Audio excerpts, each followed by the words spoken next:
Mga kapigis, paano maiiwasan ang MMA syndrome sa isang babuyan? Ang paggamot ng MMA ay magastos at nakaka-stress.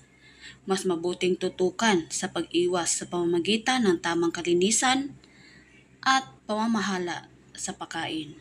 Una, panatilihing napakalinis ng kulungan. Linisin at i-disinfect ng maigi ang kulungan bago pa pumasok ang inahin. Pangalawa, iwasan ang sobrang pagpapakain bago manganak.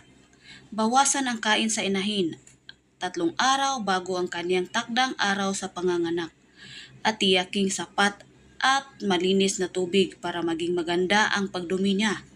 Pangatlo, iwasang patabain ng sobra ang inahin. Ang mga inahing masyadong mataba o overweight ay mas madaling kapitan ang MMA kumpara sa mga inahing nasa tamang kondisyon lang ang katawan. Pang-apat, maiging bigyan ng ADA ang inahin bilang food supplement.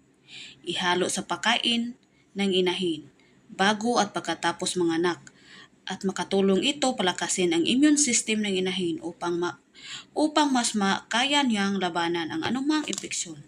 So hanggang sa muli, happy farming!